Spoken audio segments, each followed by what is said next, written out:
दुनिया के जितने मजहब हैं, अकीदे हैं और जितने भी कौमें हैं ना, उन्होंने इंसान की तरक्की का राज जो है ना, जिन चीजों में बताया ना, वो बताया है साइंस की तरक्की, पैसे का कमाना, चीजों का बनाना, बिल्डिंगों का बनाना, टेक्नोलॉजी का बनाना और वेपन्स और असला और पावर्स का हासिल करना। इसमें वो कहते हैं कि इंसान जो है ना और उसका मुल्क और उसकी जाती जिंदगी अपग्रेड होती है और ये तरक्की का ये जीना है। जबकि इस्लाम ने ना, और इसमें एक उन्होंने और भी बताया कि इंसान अपनी पर्सनैलिटी, उसके कपड़े ऐसे हों, उसके फैशन डिजाइनिंग आ गए, ब्रांड्स आ गए, और उसके बाल और उसकी जो पर्सनैलिटी, उसका उठना और उसका देखना और उसका लुक, फिर उसके लिए सैलून और पार्लर्स और जो है ना उसके घर की बहुत इंटीरियर डेकोरेशन और खूबसूरतियां, ये चीजें उन्होंने इंसान की जिंदगी की कामयाबी का जरिया बनाया। इस्लाम ने ना इसको बिल्कुल पसे पर्दा रखा। देखें, एक बात याद रखिएगा कि अगर हम इस्लाम की बहुत सारी बातों को मानते नहीं है ना, ये उस पर अमल नहीं करते, तो हम उसको मानना जरूर करें। अगर इस्लाम के एक बड़ा खूबसूरत खुलासा कि अगर आप इस्लाम के ऊपर अमल नहीं कर सकते ना, तो इस्लाम की बातों के ऊपर डिनाई ना किया करें, इनकार न किया करें। तो इस्लाम ने ये ना इन चीजों को फोकस नहीं किया, इसलिए असहाब सूफा जो है ना, उनके बदन के ऊपर आधे कपड़े थे, सिर्फ सतर ढका हुआ था, लेकिन दुनिया के कामयाब तरीन लोग थे। इसलिए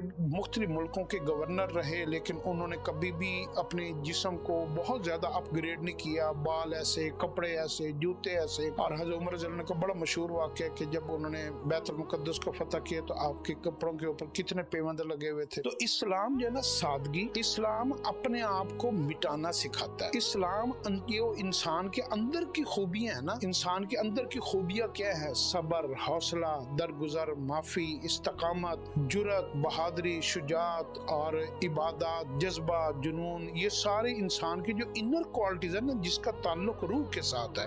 इस्लाम हमें ये इन क्वालिटीज को जो है ना वो सिखाता है और अंदर से हमें खूबसूरत बनाता है और अंदर से मजबूत बनाता है। दुनिया के जितने भी दूसरे मजहब है ना, ये इंसान को बाहर से खूबसूरत बनाते हैं, बाहर की चीजों के ऊपर मेहनत करते हैं, और अंदर से ये इंसान इतना खोखला, दरिंदा, बेरहम और इतना शर पसंद होता है कि इससे बचना बड़ा मुश्किल हो जाता है। यही वजह है कि आज की इतने तरक्की याफ्ता दौर में इतनी टेक्नोलॉजी, इतना पैसा, इतनी दौलत, इतना हुस्न, इतनी बिल्डिंगें, इतनी जो है ना गाड़ियां, बंगले, खूबसूरतियां, पर्सनैलिटी और बड़े बड़ी जो है ना वो खूबसूरत हेयर स्टाइल और ये सारी रंगतें और जो है ना आर्टिफिशियल जो है ना ब्यूटी, इन सब के होने के बावजूद इंसान जो है ना वो एक दूसरे को काटने को दौड़ता है, एक दूसरे के साथ उसकी नफरत बढ़ी है, हसद बढ़ा है, बुग़्ज़ बढ़ा है, झगड़े बढ़े हैं, मुल्कों के आपस में इख्तलाफात बढ़े हैं, इनफरादी इख्तलाफात बढ़े हैं, और दुनिया एक दूसरे से बिल्कुल बदएतमाद हो गई है। और आजकल का सबसे बड़ा सबक यह है कि इंसान के साय के ऊपर भी एतबार न करे। इंसान से दूर हो गया है और चीजों के नजदीक हो गया है। पैसा होना चाहिए, पैसे के बगैर जिंदगी ऐसी है, दौलत न हो तो ये है, पैसा न हो तो ये है। ये सारे लोग इन चीजों के अंदर घूम के फिर वो जिंदगी के जब बेबसी के हालात में पहुंचते हैं ना, न उनके पैसा काम आता है, न दौलत काम आती है, न हुस्न काम आता है, न जवानी काम आती है। तो इस्लाम के इस फलसफे को, इस